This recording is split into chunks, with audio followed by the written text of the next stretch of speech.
Huwag lang kakalat. So matututo kayo, matututo kami. Tapos kakalat kami, kayo hindi. Ay, hindi, wala, mali. Hindi. Huwag niyo gagawin ito sa bahay. Wala naman silang restock sa bahay. Kasi remember, when you're doing your turn, and you know that it's falling down, you require the strength of the throttle. Now it's controlling the bike. Once you open the bike, it stands up. You don't have to like muscle up the bike just to pull it up. No, use the throttle. When it gives gas, the bike stands up. So you don't do. I don't believe in grasso racing, what you call grasso racing, because you're gonna require a lot of time and you're gonna get tired. That is the most and the common mistake for riders. Yes, I'm fast. Yes, I'm good. I'm strong, but I easily get tired. Tama? Because you are not doing the right technique. What is counter steering? When you're riding your bike up, you're on the upright position. You're just riding your bike. Yes. And you reach a corner, turning left. Once you're turning left, what happens? You do this. Common? You do it on your scooter because you're a big guy. So your bike is just your toy. What you do is you do this. Or you do this. But you're slow. But on the on the proper way of riding, and you wanna just let this bike be your toy. Sorry, I can't use my own word. It's parental agents. Or PG. So, I call it, you're my bitch. Yes. You're just my bitch. Okay? Follow me. I make this bike my bitch how? I want to turn left.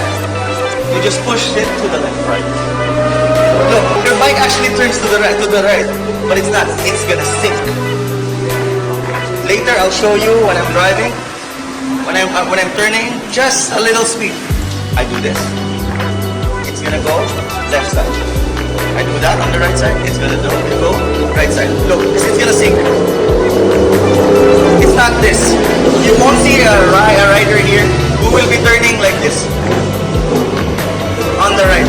Only the first one. I don't want you to be. I'm happy that you're part of this. So tomorrow, you will not ride like that. So today, we are happy that we will know counter steering as you reach your turning points. Here, the secret to riding is not actually circling or hugging the turn. If we will have our turn, race stop. Okay. This is our racetrack. The path that they're actually all speeding up right now is this one. We are here. So it's not like the elevator that it says you are here. So we're all on the straight path. That's why you can hear all them screaming here. That is the first corner. You can see number 1.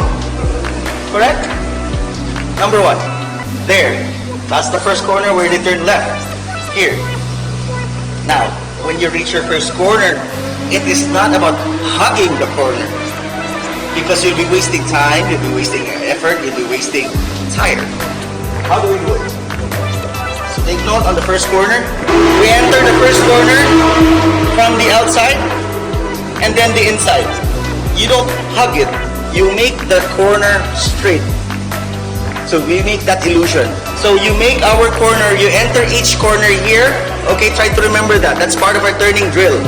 You enter a corner, always open, close technique. You enter a corner, you look at the corner, and you're entering a corner and your balls are here. You open. You don't. What is the common mistake? You just go inside, right? That is the common mistake. So what happens now? You are running out of road because you're already twisting the bike and you're gassing the bike, but you need to turn. So what happens now? You're controlling the bike altogether. You want to turn, but the bike wants to go straight. Common mistake? Yes. You open, make it comfortable. So once you're opening, your bike's still open. Your bike is still standing up. And then you turn off your throttle. Because others, what's the common mistake on others? When they enter a corner, they still gas up. What happens to you now? Because the bike wants to go up and you want to put the bike down. Remember again, what did I say earlier? When you open the gas, what happens? Bike stands up. The bike stands up. See? I'm happy that you remember that. So now, when you want to turn the bike, just close the throttle. Now you can make the bike your bitch. With all due respect to ladies. Diba? You turn. diba? You turn. Now the bike will follow you. Take note. All the corners, all 20 plus corners here. When you want to turn off, when you want to turn the bike left, you want to turn the bike right.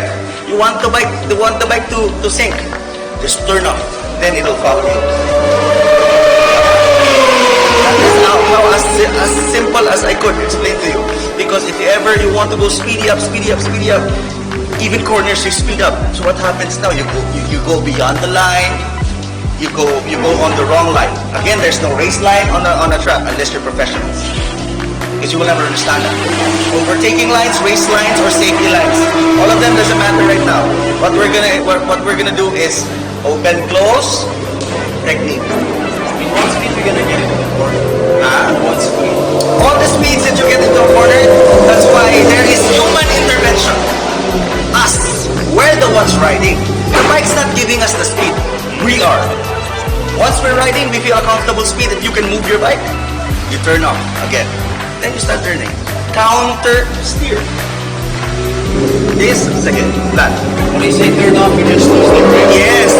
No, not lose the grip. Not lose the grip. Because if you're losing the grip, oh yeah, okay. This is losing the grip. You're letting go. Don't ever let go. I will say it now. I know you might not have been doing it, or might not have gone there yet. Stop using turns, holding your handlebars like this, or halfway. The proper way of riding a bike is like this, straight up. When you sit on your bike, like this, straight. That's how you do it. Not like that. Not like that. See this, straight. That's how you hold the bike. And remove the common mistake, or if you have a habit of doing like this all the time, don't. Or doing this all the time, don't. Use it when you need it. Go back. Because remember, that's a huge, powerful bike. And you're having 8 fingers on it. You only need 2 fingers. Only boys will know. I don't know what you're talking about. I love you all. So, that's why. Safety, that's why you all have 5 fingers. And it is a space for 5 fingers. Get it? Be strong. Now, proper weight distribution. I should be sitting right there in the middle. My tank is my stopper. But always remember, the right proper driving is having one fist here before it reaches. Yeah. If you enjoy it because you're touching your balls, it's different also. So no, at the back. Like that. For women, you can put the extra balls, whoever. So like that, huh? That is how you ride your bike. Not too much. I mean, that feels good, yeah, but you know. This one, you will be located forward of your bike. So what happens now? You will have a lighter suspension of the back. If your rear tire lightens, your riders, common sense. If your rear tire lightens because it doesn't have any work, why does it have a suspension? Because it will suspend for you. If it doesn't have work anymore, you go forward, like that's what happens. It shudders and wheel spins. Once we wheel spins on powerful bikes, what happens? Slide. Where are you? Over there. Exactly. So that's why one fist. That's how you ride your bike, and that's comfortable. Upright or sports bike, tuck in like that. You go to the sports bike. In what cases do you use brakes? What cases do we use brakes? Approaching a corner. Of course, if there's another rider on the other side. But you have to be, that's why, you have to introduce yourself to the bike. As much as the corner is concerned, if you're not comfortable with your speed, you use the brakes. You're entering a corner, don't ever apply brakes unless it's needed, because you will fall. Engine brake. Corners. And then you apply brake, what happens? When you brake, front, you know that there are different applications for the brakes at the back. When you use the brake in the front, the bike stands up. If you're too fast, the bike stands up, but the traction's not ready because you're doing something improper. The bike will wash out. It will really wash out. But on the proper way of driving, when you have the right body position, you've got the right speed, right cornering, and you press brake, bike stands up. And if you abruptly do that, you're gonna tumble. So we shouldn't use a front brake. No, you don't. On the corner, if you have a problem with entering and you think that you're a bit fast, use the rear. Common sense. Try to have it. Try to remember that. When you're corner, oh, you're too fast. Put the brake. Press your foot now on the right side. Press your brake at the rear. The bike will sink. Now you're sinking. Slowly. It will not drop. That's why everything in racing, anything in motorcycle is done slowly. Everything is just controlled, not abrupt. Brake, not abrupt. Throttle, not abrupt. Front, finger, not abrupt. Okay? Try to remember that. When you're on a turn, you're going in, and you're thinking that it's a bit too fast, you know, just press the brake, rear brake. The bike actually just goes in. How do you call So that? many rear brake. On the scooter, you don't use rear brakes. That's why this is your rear brakes, right? On the scooter. Now you will have to remember your motocross clutch, and you never use clutches on the corner. Okay, or else you'll have a high RPM. You'll have, when you release, you will spin. Once you will spin, you wash out. We avoid that. It's good that you're asking questions because you will now understand the difference of these bikes, especially on the racetrack, especially on taking corners. So again, throttle control tayo. We're good. Turning points, we make this one easy. It's up to you. Correct. Every corner has a turn entry position, putting you in control of that turn. By setting and marking them on the course, you are being spoon-fed just to get the idea across. Yes. Choosing and using a turning point is the best, is the end result of the exercise. What is our goal? Every turn, as I said, do not hop the turn. You make it like you're straightening a turn. Straighten the turn, better entry speed. How? Enter the corner. Entering the corner, you see the wide corner. This is going to be wide later when you see it outside. You think it's just a small track. Once you're on the track, everything's so wide and big. Okay? So do not be overwhelmed. Please do not be overwhelmed. Focus. Oh, it's too big. Go to the side. Go to the right side. If the turning point is going to the right side, go it to the left side. It's different. You understand me? So the first corner is where? Turning left or turning right? Left. Turning left. So go where to do the we right. stay? The right. To the right. Make it straight. Wonderful. I mean, you stay on the, yes, and then you go, you don't hug the gate, you don't hug the corner, you stay on the side and then you just straighten it. Okay. I will introduce you the term apex. The apex is what you call, from your first corner, yes, here you go. That's your first corner, correct? You open, did I not open? So you open. Straight, that is your apex. Apex is always in the middle. Apex. Then you open and then apex again. Then you open and then you go down. Remember, you see what I just did? You open, you close. You open, you close. You open and then you close. You open, you close. Is that the technique I told you earlier? Yes. Correct. That is how you enter a racetrack corner. May it be at the left side, may it be on the right side. So when you're turning, okay, drive with me. You go straight. And then we see a corner turning right. Where do we enter? Left. Correct. Open, close. Entering on the right. So we go on the first corner.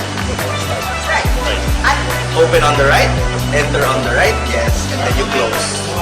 And then once you reach your apex, because you're closing, remember, when you close, you will reach your apex. What did I say? When you close, you reach your apex. Why is that? Coach, at what speed the bike actually goes forward? When it's slow, it's Okay, that would be the be... time when it's going too slow and it's just going to fall. I don't have to speed. Correct. Let's do it this way. I can answer it by math or by reality. I will tell it to you by reality. Remember, the bike doesn't run on its own, doesn't turn on its own, doesn't sink on its own. It will fall because, as I said, it can't do anything on its own. It only falls because you did not help the bike or you did not control the bike, correct? At a certain speed, it's up to you to have human intervention. When you turn and you feel that, that's why this is you as a rider now. You will have to feel it. When you turn, you know that you're falling. What happens?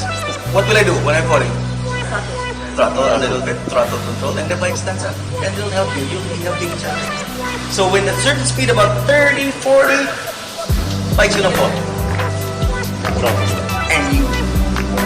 And I will never advise you. Don't ever look at your speedometer. That is the most common thing. Oh, it's too fast. No, it's not. You just think it's fast, but it's not. I'll be dead if I race 10 laps over 10 races. 10. I do this. You need to stop. Uy, wala daw overtake ko yan. Ba yan?